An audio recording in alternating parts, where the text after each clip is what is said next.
So, the PlayStation 6. Yeah, it feels wild to even say that out loud, especially when the PS5 still feels pretty new for a lot of people. But over the past months, a steady wave of leaks and insider reports has been giving us a surprisingly detailed look at what Sony might be cooking up for the next generation.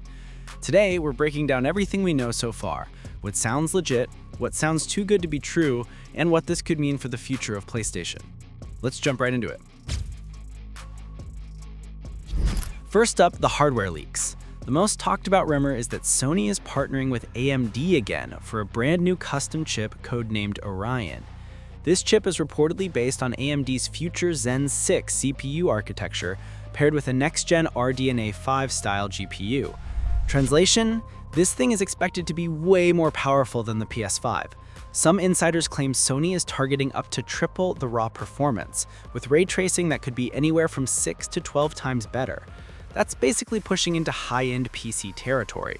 And because of that bump, the PS6 is rumored to support 4K at 120 FPS as a standard performance target, not just in a handful of optimized games.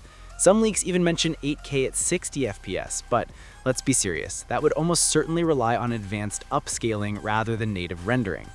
Still, if Sony manages to hit even half of these targets, the jump from PS5 to PS6 could feel bigger than the jump from PS4 to PS5. Now, on the memory side, multiple reports point to GDDR7 RAM, which is still pretty new in the PC world. This would give the PS6 faster bandwidth and more breathing room for demanding 4K textures and next-gen effects. One leak mentions a 192-bit memory bus, another says 160-bit, but either way, it's going to be a clear upgrade. Let's talk about design strategy, because this is interesting. One of the biggest surprises in the leaks is that Sony might be working on a PlayStation 6 handheld alongside the main console. Not a simple streaming device, but an actual portable PlayStation with real next-generation performance. Codenames like Canis have been floating around, suggesting Sony wants to compete directly with devices like the Steam Deck and ROG Ally, but with full PlayStation integration. If that's true, we could see the first time Sony launches a home console and handheld together since the days of PSP and PS3. Now, the big question, when is it coming? Nearly every reliable leak points to a release window around 2027 to 2028.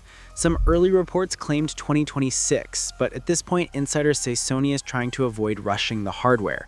Plus, the PS5 Pro is still in the spotlight, so launching PS6 too soon would undercut that. As for price, rumors suggest Sony will try to keep the standard PS6 around $500 to $600, which honestly lines up with previous launches. The handheld, if it's real, might cost somewhere around $400 to $500. Another huge topic is backwards compatibility, and the good news is leaks overwhelmingly agree that PS6 will support PS5 games and possibly PS4 titles as well. Sony seems to understand how important that library continuity has become, especially as game prices climb higher. To wrap it up, here's the big picture. If these leaks are accurate, the PlayStation 6 is shaping up to be Sony's most ambitious console ever. Faster chips, better ray tracing, new memory tech, deeper AI features, and possibly even a handheld ecosystem to go with it. None of this is confirmed, of course, but the leaks are consistent enough to paint a pretty exciting roadmap. And until Sony officially reveals the PS6, this is everything we know so far.